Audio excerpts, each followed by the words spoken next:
starting with Unit 1 from Electronic Media Law book. The first thing that I see in this book says, this thing, the Constitution, is the most important thing in life of every person living in the United States.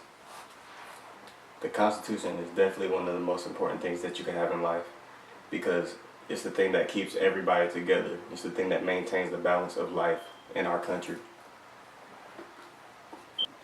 One major part of the Constitution that we talked about within this first and second week was the Bill of Rights.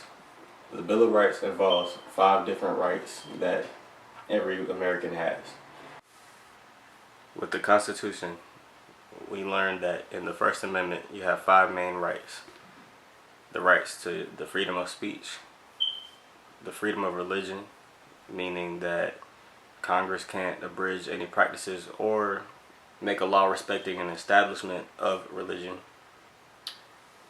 You also have the freedom of press, the right to peacefully assemble, and the right to petition the government for redress of grievances that the population would have. So, say that a law was passed and nobody agreed with it. Everyone who didn't agree with it would need to get a petition signed so that we could submit to the government. And from there, if we get over, I believe, 100,000 signatures, the White House will recognize any petition passed, as long as it deals with government redress. One thing when it comes to discussing freedom of speech is all speech free? On landmarkcases.org, it says that the freedom of speech clause of the First Amendment guarantees the right to express information and ideas.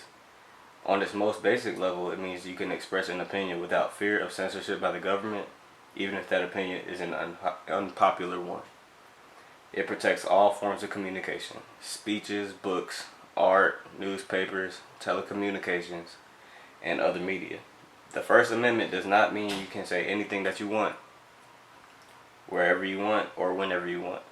For instance, fighting words, which is one thing that we talked about in class. So if I was at the movies and I decided to yell fire for no apparent reason, that would cause everybody to panic and possibly run out, and that's not allowed. And the website says, fighting words are words that cause distress or incite violence. They are not protected. In addition, obscene expressions are not protected by the First Amendment. If you tell a lie about someone who then sues you because you damage their reputation, you will not be able to claim that the First Amendment protects you. In light of recent events with Colin Kaepernick, the question of symbolic speech comes up, and if he stood up for what is right, or if what he did by not, standing up for the national anthem, if that's covered under the First Amendment as freedom of speech.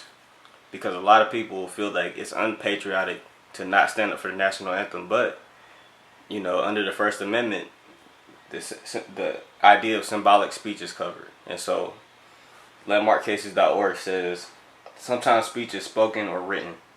Sometimes speech is symbolic or in action. Like with Colin Kaepernick, he decided not to stand up for the American flag, for the national anthem. Symbolic speech is conduct that expresses an idea.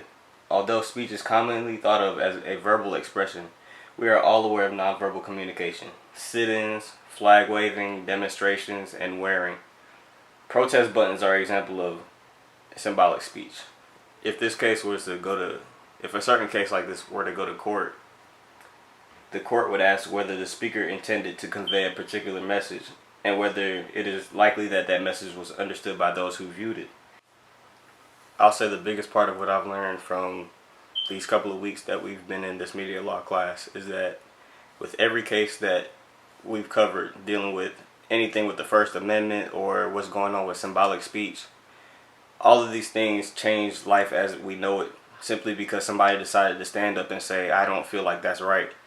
And so the main thing that comes from the law is you need to stand up for your rights. And if you feel as though something isn't right with the law, know your current rights so that you could form something to change what is going on around you.